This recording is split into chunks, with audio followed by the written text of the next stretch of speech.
focus today, if you want to, on the concept that you are walking around all day, every day, establishing a foundation or a point of attraction, a sort of grid that will fill in, a grid. So as we're talking to you today about this point of attraction, we're going to be asking you, what are you doing with your grid? What kind of a grid have you got going on? And we want you to come to recognize that when your grid is a vibrational match to the grid of who you are. Now, what do we mean by that? The source within you. Oh, you were born into this physical time-space reality with this powerful point of attraction. You are pure positive energy. You knew your value. You know your worthiness from that perspective. You knew the reason that you were coming into this experience. You were solid and steady and sure. You knew love. You were love. You are love. You loved. In other words, just such a solid, steady grid. Nothing had diverted you from it. You hadn't seen some injustice in the world, or no one had wronged you. No one had made you feel uncomfortable. You had not yet given your attention to those things that would cause you to offer a vibration that could cause some separation. So we just want to say to you, we're going to be saying it a lot, that whatever you're focused upon has you establishing a grid. And the longer you focus upon it, the more established that grid becomes. So you could have, for example, a grid that you come easily to relative to finances. In other words, every subject is two subjects, what is wanted and absence of what is wanted. And sometimes you think that you're focused completely upon the financial well-being that you want, but when you're noticing what you can't do with the money you don't have, that's not the end of the stick that you're focused upon. So without even meaning to, you're establishing a grid, a vibrational basis that says, I don't have enough money. In fact, I hardly know anybody who has enough money. In fact, there's a big injustice in this world today about not enough money. And you get a grid like that going, and law of attraction will bring you evidence of that until you'll say, well, it's true. I wouldn't be saying it if it were not true.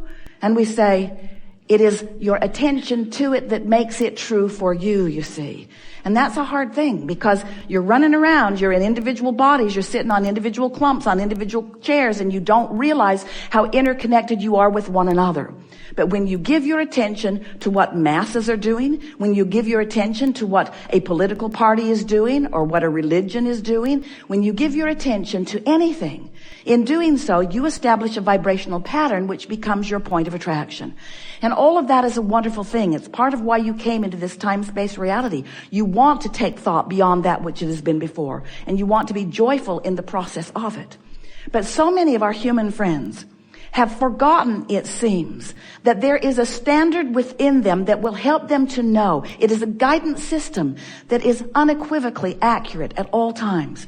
There's a guidance system within you that will help you to know in any moment of any day, whenever you are focused upon anything, how that focus, how that attention, how that perspective, how that opinion, how that belief meshes with the whole of who you are and what you really want. And you can tell by the way you feel. Once you get the hang of this, you're going to start caring about how you feel. You're going to begin to care about how you feel enough that you're going to be able to let how you feel guide you incrementally to more habits of thought which establish more grids that are more in alignment with who you are. If you've been listening to us for a while, you've been hearing us say that when you're tuned in, tapped in, turned on, that all things go more powerfully the way you want them. You've been hearing us say that one who's connected to the stream or to the flow, or one who is in alignment with who you really are, is more powerful than millions who are not. And what we're really talking about is you finding somehow, some way to line up more and more and more with that core grid that beams up through you, that grid of love and well-being and prosperity and vitality and energy. And it's when you feel frisky. It's when you feel alive. It's when you feel your passion. It's when you are full of who you are. It's when you are tuned in to the vibrational, expanded most beingness of that which you are. So you got to ask, well, if I was all of that before I came, tell me again, why did I agree to come into this body and expose myself to this? You call it variety, Abraham. You call it contrast. I call it the good, the bad, and the ugly. In other words, tell me again, did I really agree to come into this environment? We say, yes, you did, because you knew that in the exploration of the contrast that you could come to eternal, never-ended new perspectives of value, perspectives of goodness, perspectives of advancement, perspectives of expansion. You know that you are an eternal being, and you wanted the exposure to the variety that would help you and all of us to expand. One of the things that our physical friends most often misunderstand is that you are the leading edge of all that we are. You are the leading edge out here exploring pioneers, exploring variety, and coming to powerful, important new conclusions. But what goes wrong for you from your perspective is that often life causes you to know that you want something. You want more love in the world. You want more well-being. You want all of the children to be eating. You want the world to be a better feeling place for not just you, but more people. You want that. But you focus upon the opposite of that. It's like the contrast helps you to expand, but you don't go with the expansion because you feel obligated to tell it like it is, to focus upon the what is, to be real, to be accurate, to tell the truth of things.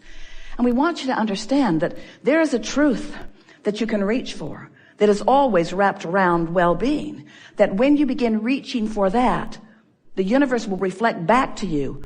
Our new way of saying it is your grid will fill in with the evidence of whatever truth it is that you've decided to make your pattern of thought, your habit of thought. So what so many of our human friends do not understand is that you're out here on the leading edge and you're carving it out and you're asking for the new expansion. And when you do, we all go right to it. We experience the ecstasy of the new creation that you have carved out. And then, and this is the most important part for you, we hold steady to that vibration of that expansion, offering a signal that is so strong and so steady that when you get somewhere in the vicinity of it, you're going to feel your relationship with it. You're going to feel your relationship with that signal. If you feel awful, you understand your relationship with the signal. It's beaming one vibration, you're beaming another. It's pure positive energy, you're not. The analogy that we've enjoyed most over the years is if you imagine a cork floating up on the surface of the water, hold it under the water. That's what negative emotion is. Let go of it, it will bob right back up. So unless you're doing that thing you do that holds you apart from who you are, you're going to be right up to speed with all that you've become. And that's when you feel your best. Most of the time when there are things that are bothering you, so let's say you have those 10 things and one of them is going well and 9 of them are not, and as you focus on any of those 9, you use those as your excuse to create a grid that doesn't line up with this one, that doesn't allow the flow from the vortex in, that doesn't allow the grid to fill in with what you're wanting. But if you focus upon the one thing that feels good, even if you have to go general to do it, as you focus upon that one, now you create what kind of a grid? And when you create that kind of a grid, then you get movement on the other 9. That was big. So, in other words, on those CDs that we talked about that before, yeah, never this clear because we didn't apply the grid to the explanation. Right. Makes it easier, doesn't it?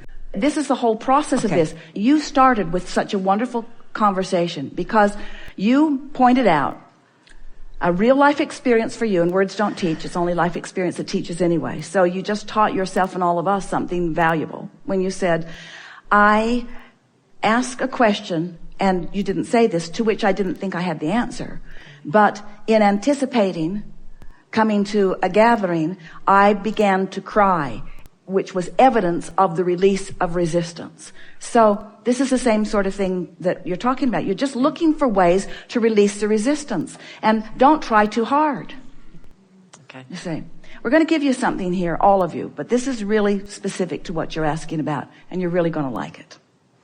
Create in advance by pre-paving more than trying to fix things that are broken. Because when you're trying to fix one of those 9 things that isn't going very well, you're off in the weeds. Yeah. When you're trying to fix one of those, you're usually trying to fill in your own grid from a vibrational stance that won't allow it to fill in the way you want it to. So you're just adding more power to the grid that you don't want. Right. Where if you will do what we have called pre-paving, which is just imagine into the future. Imagine it being more the way you want it to be, but be really, really, really general. Okay. You see, you've just lost a little bit of confidence because you've been observing the what isness and it's got your attention. And now you've got a sort of cycle going because you've been observing it and offering a vibration about it, so you're getting more of it. And that's why you want to pronounce that most things aren't going well and very few of them are going well. But we want you to know that in all of this, that there's so much in your vortex that will fill in as you find some way somehow to just go general on everything that doesn't feel really good and be as specific as you can be on the things that do feel good. And then just pre-pave it. Do you know what we mean by that? I do. Start generally by saying things like, well, it will get better. Right. And if that puts a knot in your stomach because you don't believe it, then say, well, I know it's gotten better for some.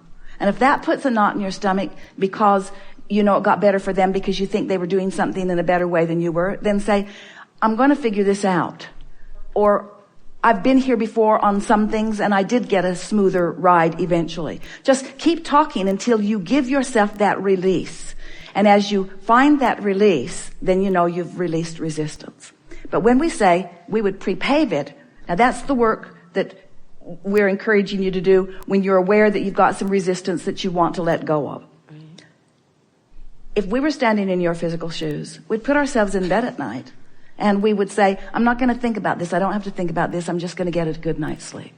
And then do your best to sleep. And when you awaken in the morning, sit for 15 minutes with the intention of just quieting your mind and say to yourself, this is my process where I don't think of anything. And if I think of anything, I'll just breathe it away, but I'm not wanting to think of anything. This is my process where I'm just not going to think of anything. I'm just going to focus on my breathing. For 15 minutes, no big deal. I'm just going to relax. This is the beginning of my grid work. I'm just going to relax. I don't have to make anything happen. Everything's in the vortex. It's flowing to me in perfect order. I'm just working on my grid. This is the best I can do right here, right now. It's the best thing that I can do. And in doing this, I'm pre-paving for future experience. Now, what's going to happen as soon as the first day that you do that, go to bed that night and wake up the next morning and sit to meditate and get into that quiet general place, the first day that you do that, your grid will fill in with something that you will associate with that small work that you've done.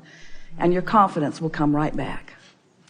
And as the grid fills in, what's going to happen is it's going to be perfect in this sense. It's not going to be more specific than you're allowing, but it might not be as specific as you think you want it to be. Did you hear that? It will never be more specific than you're allowing because the law of attraction won't allow that. So it won't be more specific than you're allowing, and it might not be as specific as you want it to be. But that's where you start doing your work. You don't go there. You don't try to fill it in. You don't try to hammer it into place. You don't try to wrestle it to the ground. You just say, hey, I did my work. This is all I need to do on this right now. Nothing more for me to do. Nothing more for me to do. I left it in the perfect place. And as the grid fills in with more specifics, then you can revel in that, you see.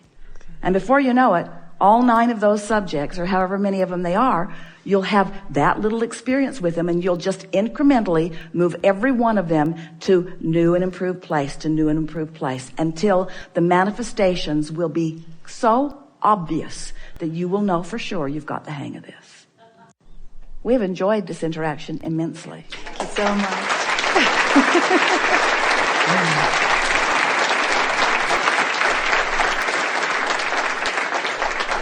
It is delicious to come together with those like you who are out here on the leading edge, who are savoring the simplicity of your core grid. As you play with this just a little bit over the next few days, you're going to have the exhilarating experience of watching your grid fill in as confirmation of the knowledge that you have reconfirmed here. We haven't told you anything today that you didn't know the day you were born, but we have reminded you of some things that you have forgotten. So be playful about it. And most of all, don't worry about what anybody else is doing with their grid. Focus completely on your own, no matter how near and dear they are.